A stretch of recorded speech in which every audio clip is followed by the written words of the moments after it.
Como ya les dije al inicio de la celebración, hoy nos unimos a toda la iglesia en la celebración de la solemnidad de Juan el Bautista.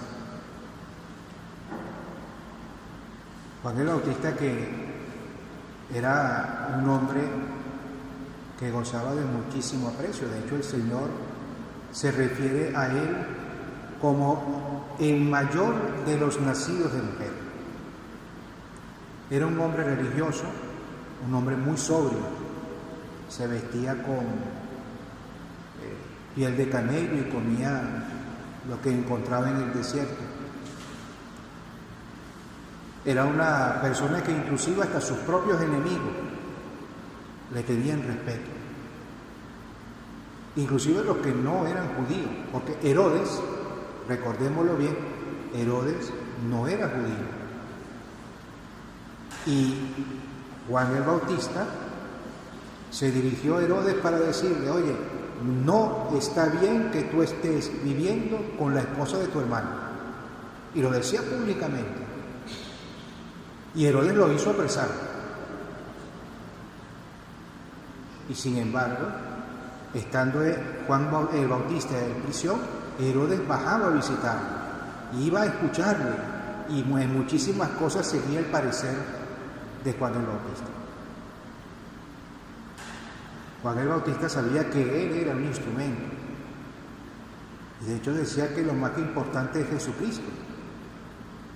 Juan dijo: es que Jesús debe crecer y yo debo menguar. E inclusive, antes, delante de sus discípulos, cuando pasaba el Señor, les dijo: ese es el Cordero de Dios que quita el pecado del mundo. Juan era un hombre íntegro. Pero esa integridad no le advino solamente porque fue elegido por Dios, no. Esa integridad la aprendió de sus padres, de Zacarías e Isabel. Y el Evangelio de la misa de hoy es un claro testimonio de ello. Tenemos que ir unos 9 meses atrás. Zacarías, que era sacerdote de Israel, estaba haciendo la ofrenda de incienso en el templo. Se aparece el ángel Gabriel, que le anuncia que va a tener un hijo que se va a llamar Juan. Y Zacarías dice: oye, pero es que ya yo soy mayor, mi señora ya es mayor, ¿cómo vamos a tener un hijo? Y le dice: bueno, para que veas que lo que te estoy diciendo es cierto, te vas a quedar mudo hasta que nazca tu hijo. Y esa es la razón por la cual en el Evangelio de hoy escuchamos que Zacarías estaba mudo. Y efectivamente volvió a su casa, estuvo con su esposa, y su esposa se halló que estaba embarazada. Y ella, en vez de publicitarlo, ella más bien se escondió. Hay un detalle que probablemente no todos sepan, pero en Israel la mujer que no tenía hijos era muy mal vista. ¿Por qué? Porque en el imaginario de la gente decían que Dios le había retirado su favor a esa mujer. Era como si Dios le hubiese dicho: Dios no te escogió a ti para que seas la madre del Mesías. Cuando Isabel sintió que el Señor le quitó ese oprobio a los ojos de los hombres, ella se escondió para vivir la alegría del amor que el Señor le había mostrado a ella. 3 meses luego vino la Virgen María a ayudarla. Y llegamos al momento del nacimiento, cuando sus parientes y los vecinos se enteraron de que Isabel había tenido un hijo, se pusieron muy contentos, estaban felices. Pero fijémonos en el detalle. Los vecinos, los parientes, llamaban al niño Zacarías. E Isabel insistía: no se llama Zacarías, se va a llamar Juan. E insistían en llamarle Zacarías, e Isabel insistía diciéndole que no, que el nombre del niño es Juan.